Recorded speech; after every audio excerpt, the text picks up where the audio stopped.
내가 진실로 진실로 너희에게 이르노니 문을 통하여 양의 우리에 들어가지 아니하고 다른 데로 넘어가는 자는 절도며 강도요 문으로 들어가는 이는 양의 목자라. 문지기는 그를 위하여 문을 열고 양은 그의 음성을 듣나니 그가 자기 양의 이름을 각각 불러 인도하여 내느니라. 자기 양을 다 내놓은 후에 앞서가면 양들이 그의 음성을 아는 고로 따라오되 타인의 음성은 알지 못하는 고로 타인을 따르지 아니하고 도리어 도망하느니라.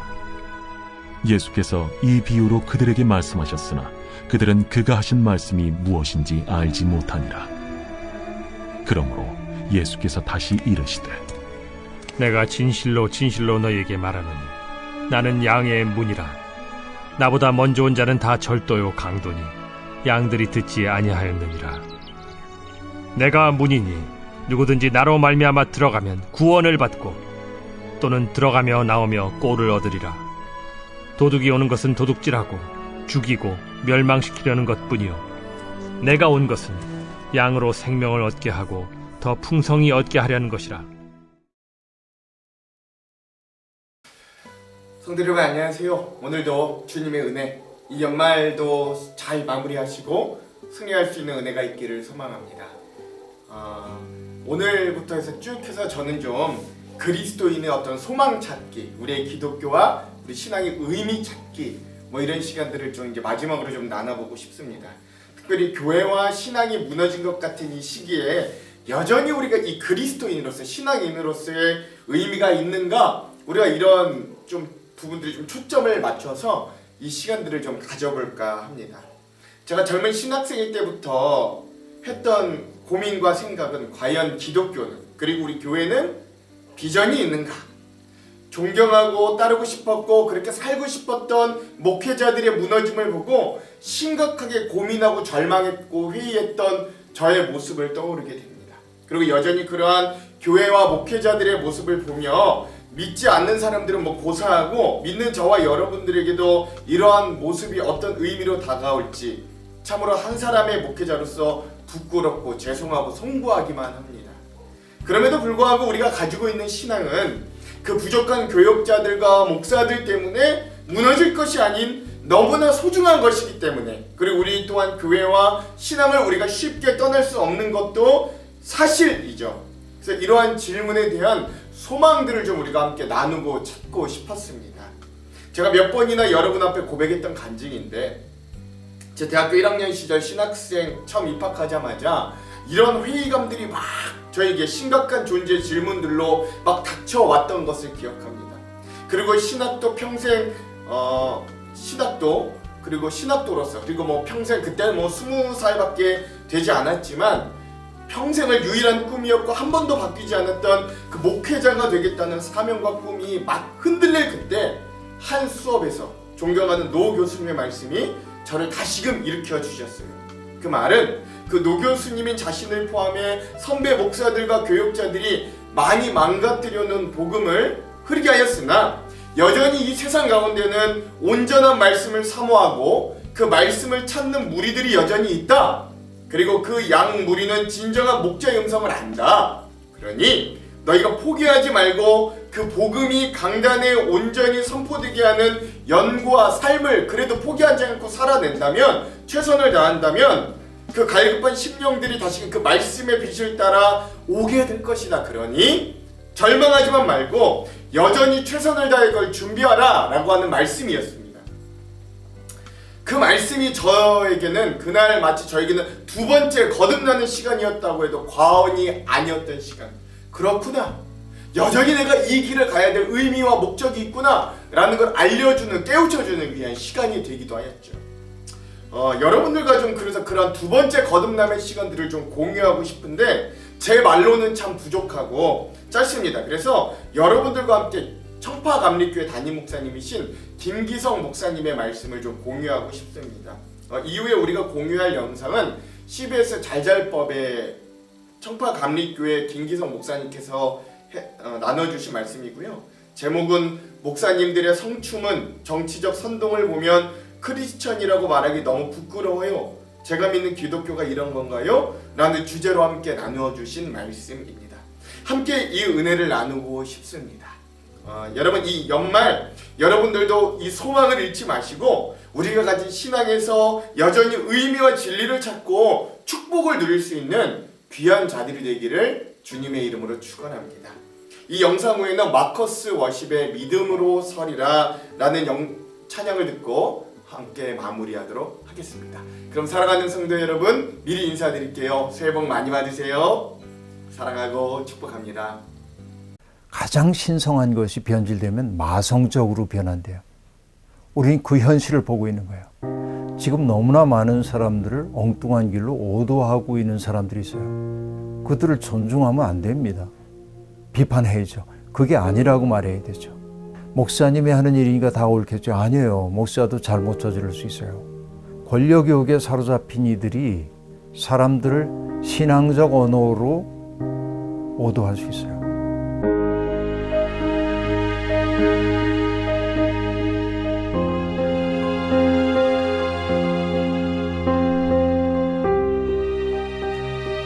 그런 얘기 들으면 정말 안타깝고 속상하고 목회 40년 했는데 교회가 지금 이 지경이 되었는가 하는 자괴감 같은 것들이 드는 게 사실입니다. 사실 아름다운 게 변질되면 가장 추하거든요. 사람들이 교회에 기대하고 있는 것은 뭔가 다른 삶이죠. 거룩한 삶, 맑고 깨끗한 삶, 헌신하는 삶 이런 것들을 요구하고 있는데 오히려 교회가 세상의 추문거리로 전락하고 목회자들의 성추문이라든지 돈 문제라든지 각종 문제 때문에 어려움을 겪는 걸 보면 너무나 속상하죠. 그러나 분명히 말할 수 있는 것은 뭐냐면 그분들이 잘못된 길로 접어들었다고 말할 수밖에 없는 것이죠. 사실 인간은 누구나 다 죄의 가능성이 있어요. 기독교가 원죄에 대해서 얘기하고 있는 것은 인류의 첫사람이 죄를 지어서 정말 재수없게 내게도 죄가 유전됐다는 말이 아니고 인간은 누구든지 죄에 끌리는 본성이 있다고 하는 말이거든요. 그러니까 하나님이 가인에게 경고하시는 이야기가 있잖아요. 가인아, 죄가 내 집 앞에 지금 도사리고 너를 삼키려고 하고 있어. 죄의 욕망은 내게 있지만 너는 죄를 다스려야 해 하고 말하죠. 인간 속에는 모두 다 죄의 욕망이 있어요. 욕망이라는 게 있거든요. 자기를 과도하게 만들고 싶은 욕망이. 그러나 그것을 다스리는 것이 인간이라고 말하죠. 근데 그거 통제가 잘 안 되는 사람들, 과도함에 빠진 사람들이 있는 게 사실입니다. 매슬로우라고 하는 심리학자가 있는데 욕망의 5단계를 얘기하거든요. 첫째가 이제 생리적 욕구 같은 것들이 있어요. 목이 마르다든지 배가 고프다든지. 그 다음에는 안전의 욕구가 있어요. 좀 안전하게 살고 싶어. 세 번째는 뭐냐면 소속의 욕구. 왕따 당하면 어렵잖아요. 자존의 욕구, 자아 실현의 욕구. 나를 좀 좋은 사람으로 만들고 싶어. 그 욕구의 단계들이 있는데 그런 욕구를 뭉뚱그려서 얘기하자면 인간을 괴롭히고 있는 가장 큰 욕구가 있다면 하나는 성적 욕구 같은 것들이 있어요. 이게 넘어가기 쉬운 것이죠. 프로이트 같은 사람은 인간이 쾌락의 의지를 가지고 인간을 설명하거든요.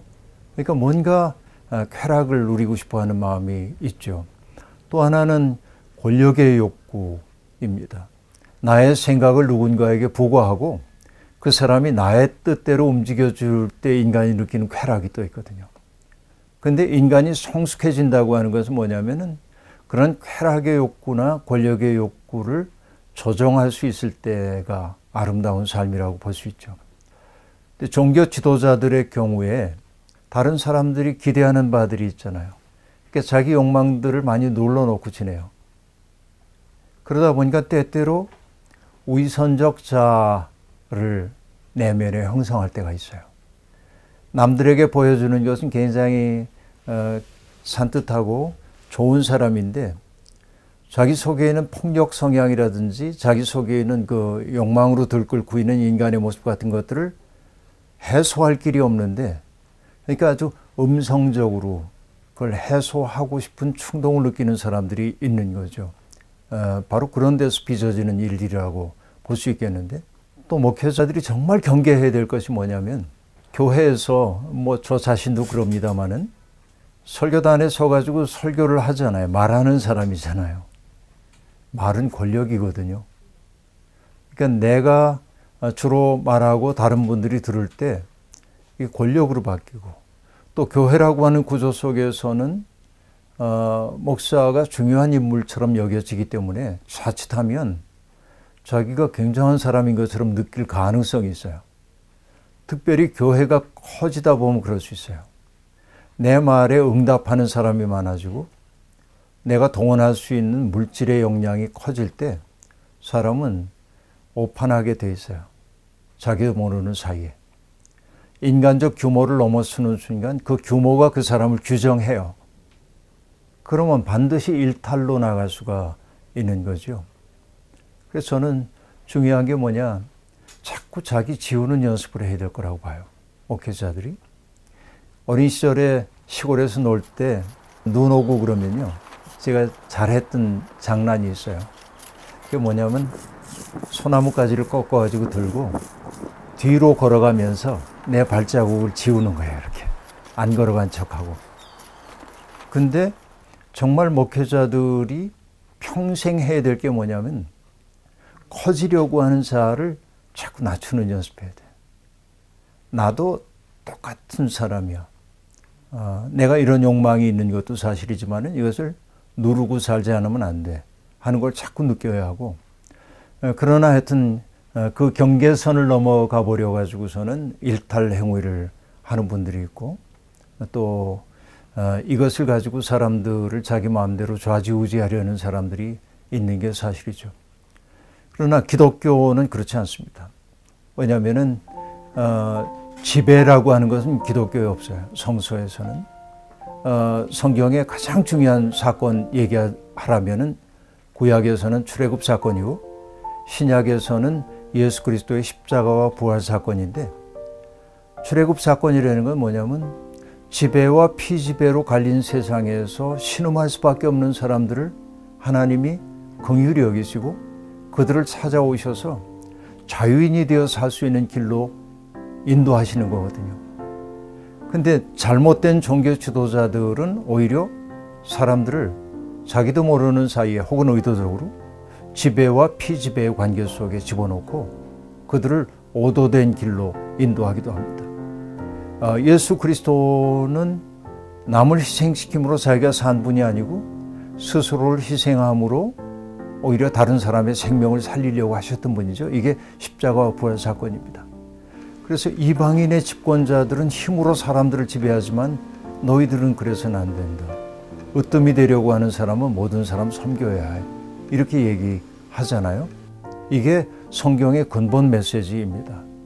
그러니까 오늘 이제 세상 사람들 앞에 비춰지고 있는 기독교의 부정적인 모습이 있다고 한다면 오도된 기독교 때문이라고 말할 수밖에 없어요. 그러면 이제 길이 어디에 있겠나 하는 생각을 이제 해봐야 하는데, 다른 거 없어요. 교회 현실이라니까 난 교회 떠날 거야 그러지 마시고 희망을 여기에서 시작을 하는 게 좋겠다. 나로부터 시작되는 희망을 조금 만들었으면 좋겠다 하는 생각이에요. 제가 담임하고 있는 이 교회에 제 전임자인 목사님이 함석헌 선생님에게 많이 배우셨어요. 근데 한 번은 함 선생님이 성경 공부하는 중에 이렇게 얘기를 하셨답니다. 하얀 두루마기를 입은 함석헌 선생님이 그래서 강의장에 딱 들어오더니 독일에서 공부하고 있는 안병무 박사에게서 편지가 왔다고. 그리고 편지를 꺼내가지고 읽는 거예요. 그 편지의 내용은 뭐냐면 조국의 암담한 상황에 대해서 내가 어떻게 해야 할까 뭐 이런 얘기를 하시다가 선생님 빛이 있습니까? 그렇게 물었다는 거예요. 근데 함 선생님이 그 대목에 이르렀을 때 편지에서 눈을 떼고 앉아있는 사람들을 바라보면서 발로 마룻바닥을 쾅 구르면서 마치 안병무 선생님이 눈앞에 있는 것처럼 말씀하셨대요. 안 선생, 당신 속에 빛이 있으면 빛이 있는 거고 없으면 없는 거야 라고 말했대요. 난 그거 굉장히 인상 깊게 들었어요. 희망이 있느냐고 묻는 이들이 있어요. 어떤 희망? 객관적으로 희망이 있습니다 하면 희망할 거예요? 희망 없습니다 하면 절망할 겁니까? 내가 시작해야 돼. 나로부터 시작돼야 하거든요. 어떻게 시작해야 될까요? 암담한데 70년대 제가 그 신학대학에 다닐 때 사실은 70년대가 어떤 시대인지 알겠지만은 정치적으로 민주화를 요구하고 있는 젊은이들의 요구, 또 그것을 억누르려고 하는 정부의 팽팽한 긴장, 이런 것들이 있을 때죠. 나도 젊은이답게 고민이 많았죠. 희망이 없어 보였어요, 우리 조국에. 근데 꿈을 꿨는데, 이건 꿈 얘기인데, 내가 우리 교수님에게 묻는 거예요. 선생님, 한 치 앞도 안 내다 보입니다. 어떻게 살아야 합니까? 근데 그 교수님이 나를 바라보면서 멀리 내다보지 말고 앞이 안 보일 때면 한 걸음 앞만 성실하게 내딛으려고 해봐. 잠에서 깨가지고 얼른 노트에 적었어요. 근데 따지고 보니까 그게 내 인생이었어요. 암담할 때, 길이 안 보일 때, 길이 안 보이는 것처럼 보여. 근데 가만히 살펴보면 한 걸음 내디딜 자리는 언제나 있어. 그래서 한 걸음을 내딛고 나면 풍경이 달라져. 안 보이던 길이 보이기 시작해. 그렇게 한 걸음씩 가는 거거든요. 그래서 이 땅에서 절망하고 있는 신앙인들이 정말 교회는 다 썩었어 이렇게 얘기하지 말고 내가 할 수 있는 한 걸음을 성실하게 내딛죠. 내가 만들어내는 빛이 반딧불처럼 희미할 망정, 그 반딧불들이 모이면은 사람들 속에 꿈을 만들어내잖아요. 와, 아름답다. 그 빛 하나는 희미하지만 반딧불이 만들어내는 희망이 사람들을 새로운 삶으로 인도할 수 있죠. 나는 이게 그렇게 낙심하고 있는 성도들에게 미안한 마음을 품으면서도 하고 싶은 얘기예요. 그게 참 어려운 얘기인데 나는 이제 우리 신학생들이나 젊은 목회자들에게 공부 열심히 하라고 얘기를 합니다. 왜냐하면 오도할 수 있어. 우리는 사람들을 오도하기 쉬운 사람이에요. 그러니까 두려워하면서 끝없이 공부를 하지 않으면 오도할 두룩도 있는데 지금 너무나 많은 사람들을 엉뚱한 길로 오도하고 있는 사람들이 있어요. 그들을 존중하면 안 됩니다. 비판해야죠. 그게 아니라고 말해야 되죠. 근데 아니라고만 말하지 말고 우리가 복음적 삶이 무엇인지를 모델을 만들어내야 돼. 사람들이 그걸 볼 수 있어야 되죠. 슬픈 게 뭐냐면 기독교 속에 아름다운 것들이 있고 그렇게 살아내는 사람들이 있는데 그들의 삶의 이야기는 대중들에게 드러나지 않아요. 그래서 우리가 기독교 언론도 해야 할 일이 있다고 한다면 뭐냐면 정말 아름답게 살아내는 사람들의 이야기를 들려줘야 하고 또 잘못된 가르침을 하고 있는 이들에게 그게 잘못이라고 하는 것을 명확하게 얘기할 수 있어야 된다고 보거든요. 그러니까 목사님이 하는 일이니까 다 옳겠죠. 아니에요. 목사도 잘못 저지를 수 있어요. 잘못된 욕망에 사로잡힐 수 있어요. 그래서 아까 얘기한 대로 권력욕에 사로잡힌 이들이 사람들을 신앙적 언어로 오도할 수 있어요. 그래서 어느 신학자가 얘기했습니다. 가장 신성한 것이 변질되면 마성적으로 변한대요. 그러니까 sacred한 것이 데모닉하게 변하는 거예요. 우리는 그 현실을 보고 있는 거예요. 그게 오히려 적그리스도적이라고 하는 사실을 분별할 수 있는 눈이 필요해요. 네.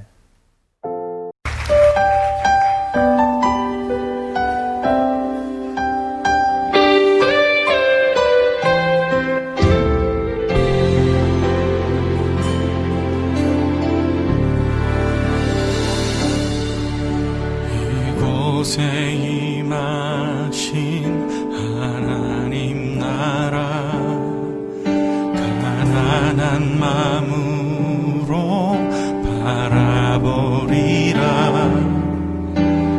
먼저 그 나라 그 뜻 구하며 나의 삶 드리리. 주님이 맡기신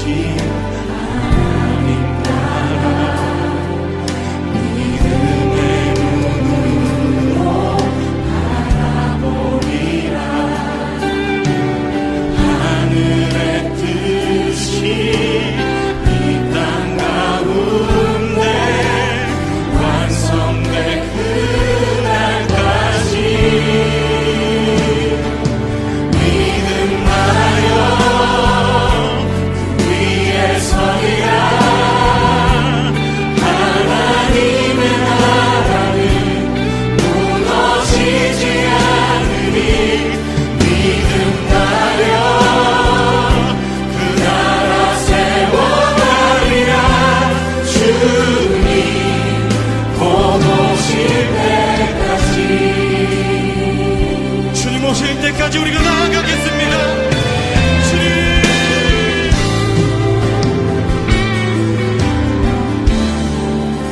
이곳에 임하신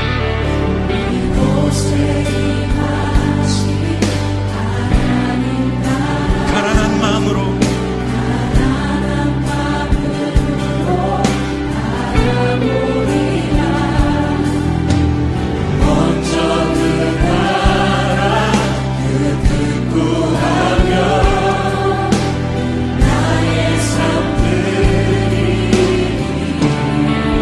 주님이 맡기신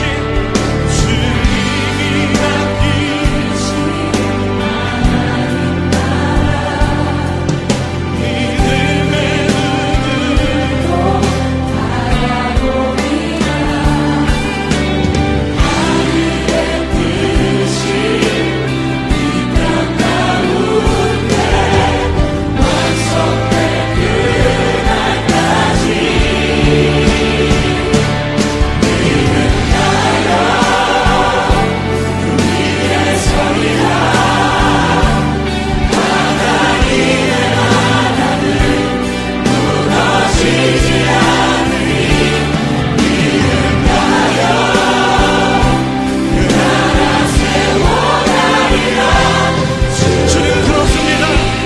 믿음 다하여 그 위에 서길 원합니다. 믿음 다하여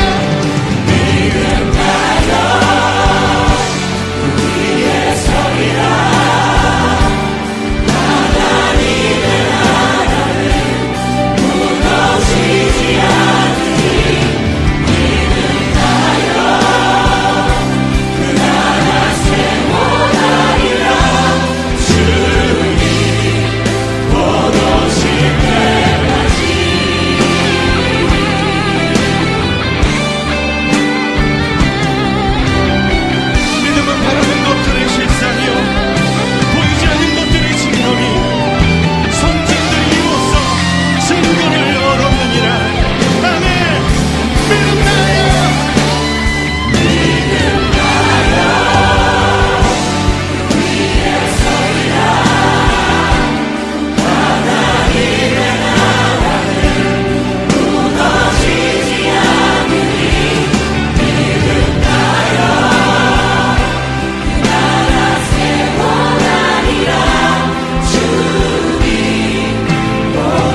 이 시간 함께 기도합시다.